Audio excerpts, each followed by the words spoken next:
Hello and welcome to Cool Vision. In this video we're going to talk about Yerevan. The population is 1,081,000 people. It's the capital of Armenia, a country located in the South Caucasus region of Eurasia. Right over here. Welcome to Yerevan, Armenia. Let me finish my coffee and I will show you around. Let's start. Alright, enough posing in front of the camera, let's start. When you arrive at the airport, which is 12 kilometers away from the city, first thing you're gonna notice is a huge wine bottle statue. That's because Armenia is famous for its wines and cognac. I suggest you rent a car if you could. This way you can travel outside of the city as well. You come to the city and you almost feel like you're back in time. Soviet time. That's because Yerevan still has a lot of architecture from the Soviet period.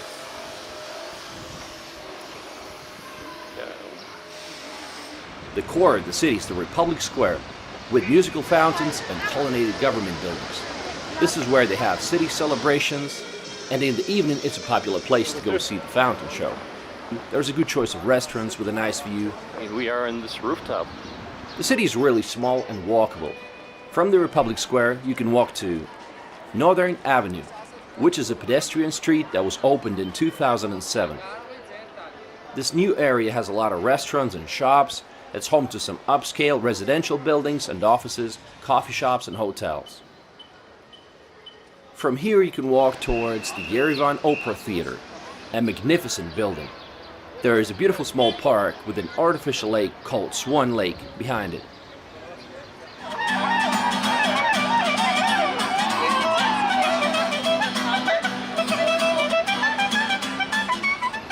And the final destination on our walking tour will be the Cascade. The Cascade is a giant stairway made of limestone with multiple levels, adorned with fountains and sculptures. This is where you want to be if you want to have some fun in the evening. There are plenty of cafes and restaurants, people chilling and just good vibes. I really enjoyed it. Although I'll tell you, I was shocked when they charged me $10 for a glass of fresh pomegranate juice. Because I knew that Yerevan was a very affordable city, so that was unexpected. But later I figured out it's because prices vary depending on the season. It is a post-Soviet country, so the majority of the population can speak Russian fluently, while the younger generation can speak pretty good English. I was lucky because I can speak both.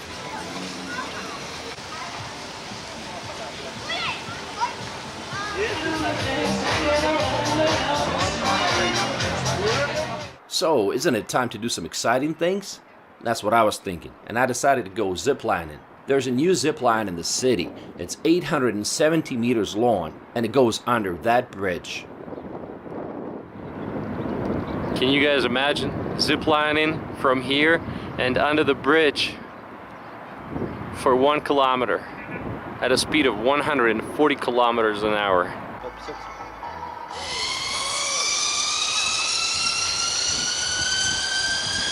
Maybe I was doing it wrong because you're supposed to keep a certain body position to gain more speed, but I couldn't reach the other station and slid back, and I was just hanging in there in the air about 100 meters above the ground.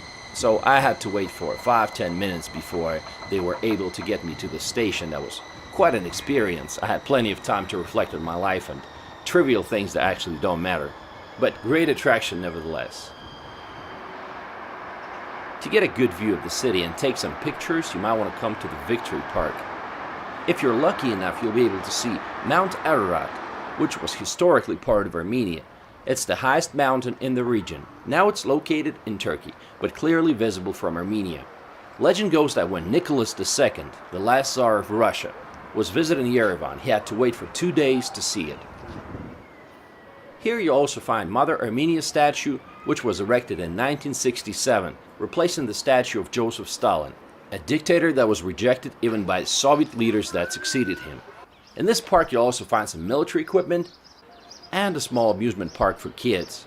Let's take a look at it.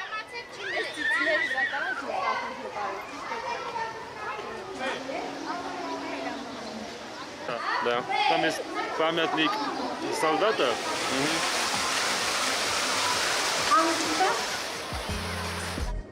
As you notice, many buildings in the city are pink. That's because they're made of local volcanic pink tuff stone. As I mentioned, renting a car is a good idea. They built some new highways with a maximum permitted speed of 100 kilometers an hour. Armenia is famous for its mountains and monasteries. And with a car, you can easily visit some monasteries outside of the city, like Garni Temple. Built around the 1st century, it's the only Greco-Roman colonnaded building in the post-Soviet countries. Gagarin Monastery is a medieval monastery being partially carved out of the adjacent mountain. Surrounded by cliffs, it was founded in the 4th century by Gregory the Illuminator at the site of a sacred spring inside of a cave.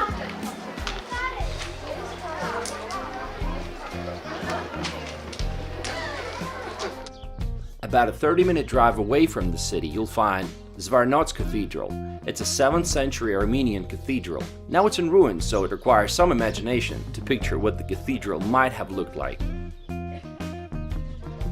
Did you know that Yerevan turned 2,800 years old in 2018? Erebuni Fortress is located within the city. It was a fortified city founded in 782 BC. So technically, Yerevan is 29 years older than Rome.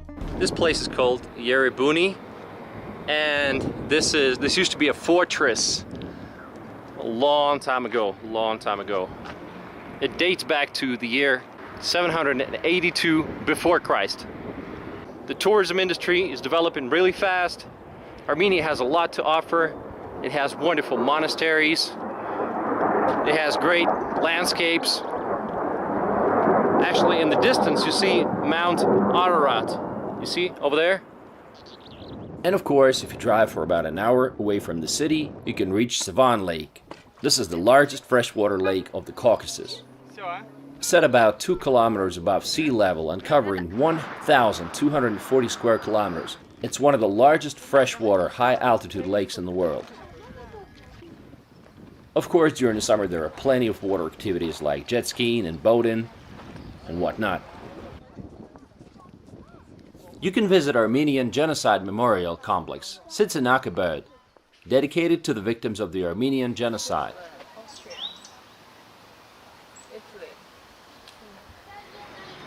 Armenian Apostolic Christianity is the predominant religion in Armenia, and the Cathedral of St. Gregory the Illuminator Cathedral, or just the Yerevan Cathedral, is the largest cathedral of the Armenian Apostolic Church.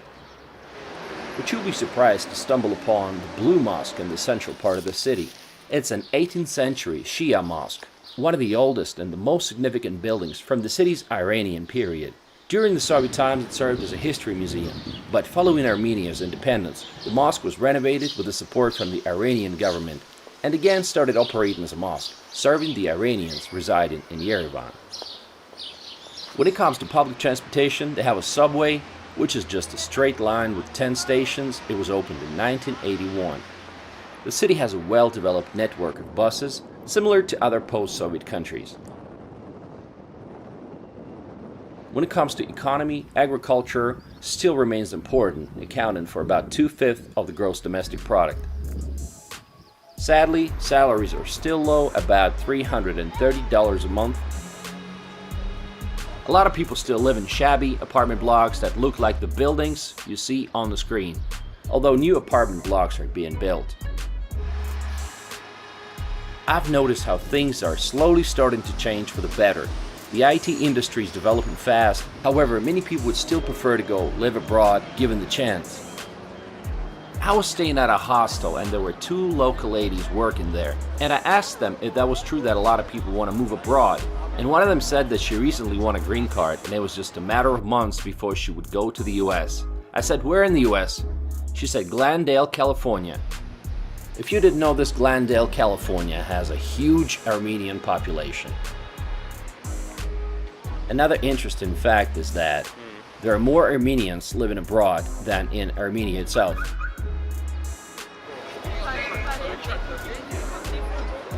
International tourism is growing.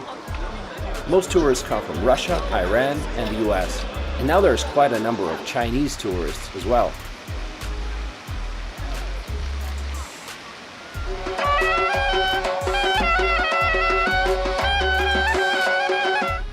Because of the high rate of unemployment, many local taxi drivers became tour guides, and for a very affordable price they can take you to all the places of interest around the city. Accommodation is cheap. Let me show you what I was staying. When it comes to hotels, what kind of room can you expect to get in Yerevan, and what are the prices? So for this room, you see this is a living room, spacious bathroom, the bedroom. I only paid $35 a night. $35, you know, great price. Did you know that Armenia is #1 in the world when it comes to vehicles running on natural gas? 77% of the city cars run on natural gas. Crime rate is very low. Yerevan is one of the safest cities in the world.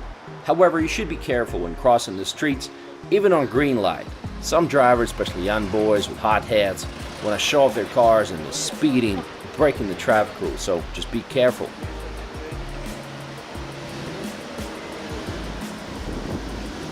Okay, so how was Yerevan for you? Let me know in the comments. I am enjoying my stay in Armenia. I think it's a great country to visit. And if you get a chance, come here, rent a car, go outside of the city, explore. It's really, really worth it. Well, thanks for watching, and I'll be doing more videos soon.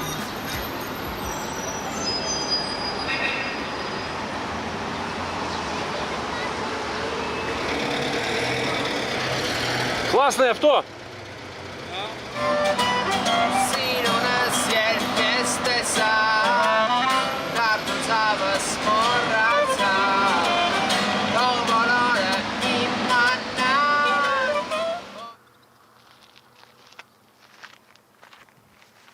Did you guys think this was window screen?